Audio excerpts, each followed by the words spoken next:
Assalamualaikum warahmatullahi wabarakatuh. Di sini saya akan menjelaskan kerangka umum rancangan dan prosedur penelitian. Yang pertama yaitu definisi rancangan penelitian.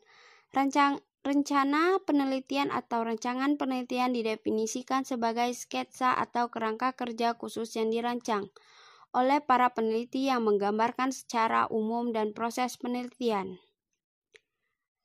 Selanjutnya, kerangka umum rencana penelitian. Yang pertama adalah latar belakang penelitian. Yang kedua, rumusan masalah. Yang ketiga, tujuan dan manfaat penelitian.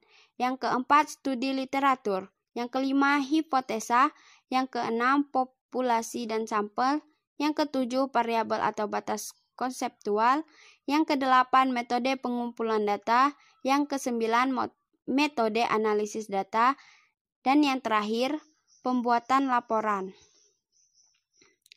Judul penelitian, yaitu representasi terpendek dari seluruh substansi penelitian.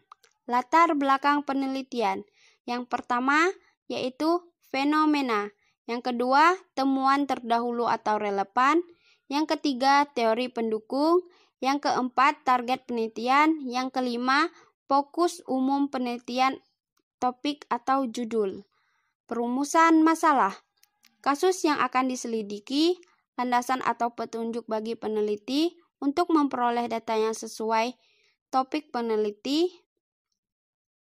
Rumusan masalah biasanya dinyatakan dalam bentuk kalimat tanya. Tujuan dan manfaat penelitian. Sesuatu yang ingin dicapai oleh peneliti ketika melakukan penelitian tersebut.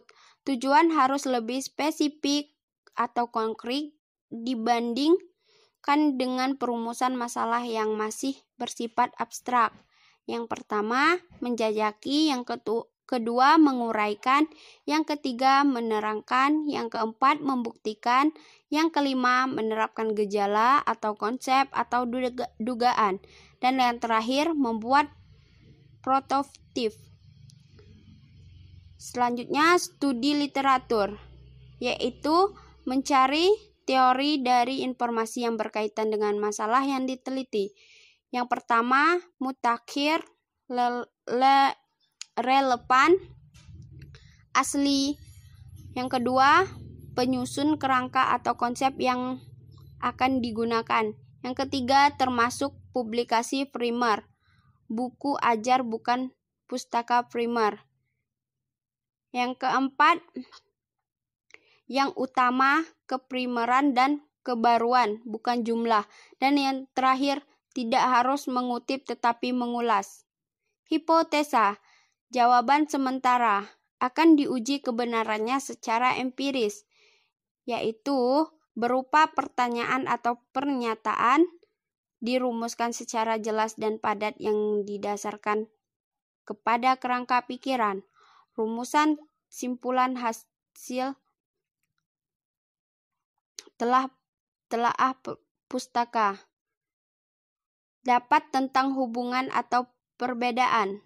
Lazimnya H1 dan H atau HA, bisa juga HO.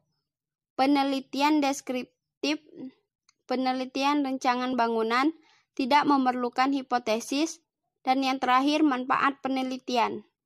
Populasi dan sampel. Topik penelitian atau peserta. Populasi adalah keseluruhan dari subjek penelitian, sedangkan sampel adalah sebagian dari populasi tersebut. Nilai yang dihitung dan diperoleh dari populasi ini disebut dengan parameter. Sampel adalah bagian dari populasi yang memiliki karakteristik empiris dengan populasi yang itu sendiri. Sampel disebut juga contoh.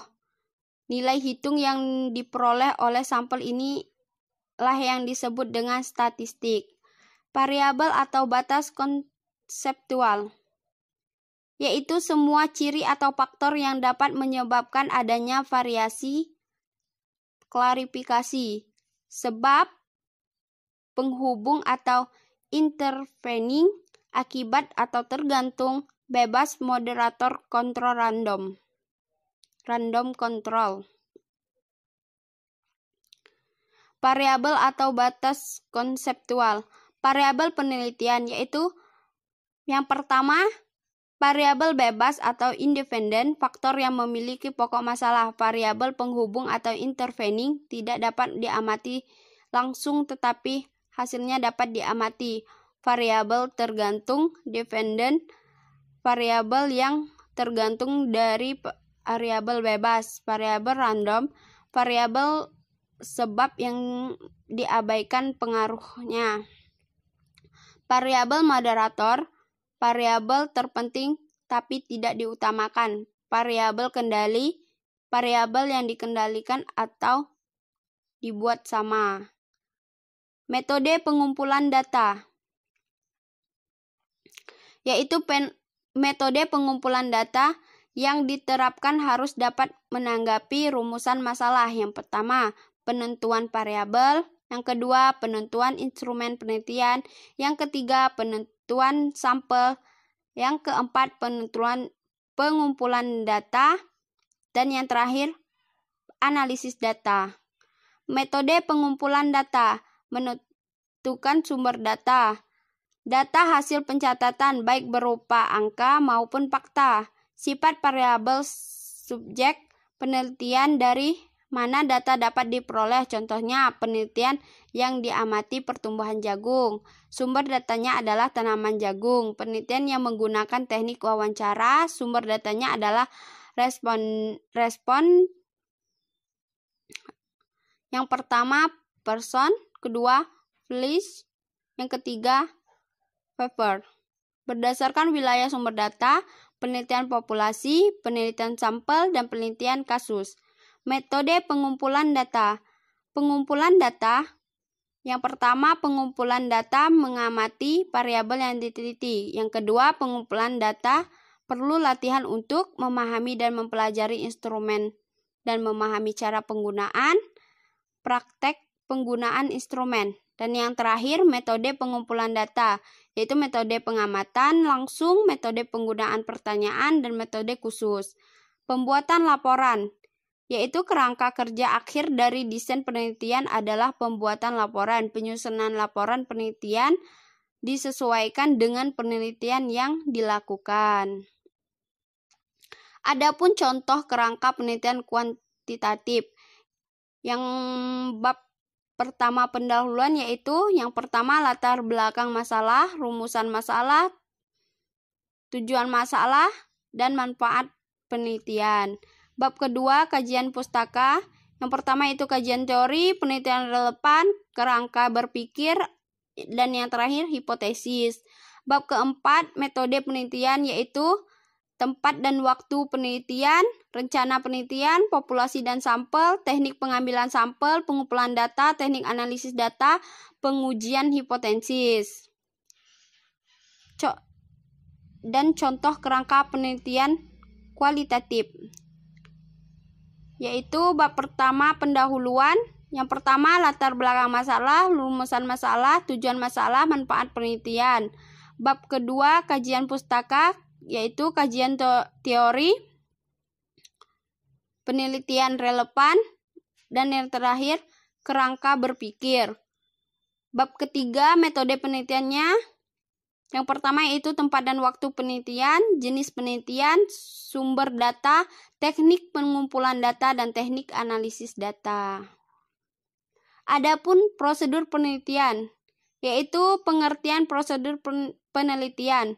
Prosedur penelitian adalah deretan aktivitas yang dilakukan oleh ilmuwan atau peneliti untuk meraih hasil tujuan dan kesimpulan secara sistematik dan baku.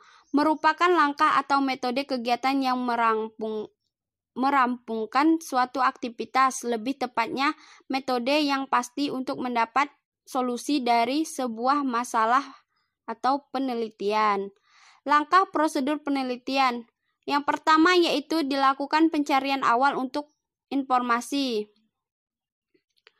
Mencari bahan informasi dan kebutuhan lain sesuai konteks penelitian. Telusuri kata kunci yang berhubungan dengan penelitian seperti buku, artikel, jurnal, database, dan sumber lainnya. Langkah prosedur penelitian. Yang kedua, identifikasi dan kembangan topik. A. Tentukan topik sesuai dengan parameter yang telah ditetapkan. B. Pastikan topik yang ada sesuai dengan minat. C. Topik masalah yang akan dipastikan bahwa penelitian sanggup untuk mengumpulkan dan mengolah informasi yang ada. Dan D. Buat pertanyaan sebagai sarana pemantik dan informasi bisa diperdalam.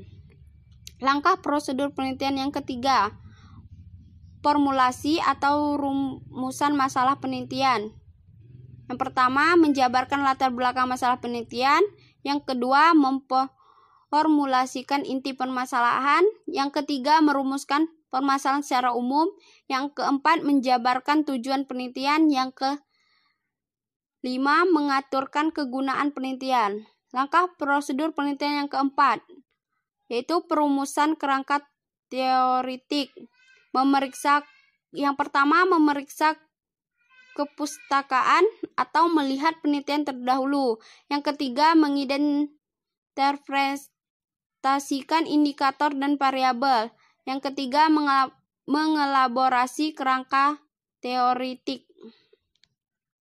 Langkah prosedur penelitian yang kelima, penentuan metodologi, yaitu yang pertama, memutuskan metodologi penelitian yang digunakan. Yang kedua, memilih populasi dari sampel. Yang ketiga, menciptakan matriks pembangunan instrumen. Yang keempat, menciptakan kerangka pengembangan instrumen. Yang kelima, menciptakan instrumen. Langkah prosedur penelitian yang keenam, menganalisis data. Yang pertama itu menghimpun data.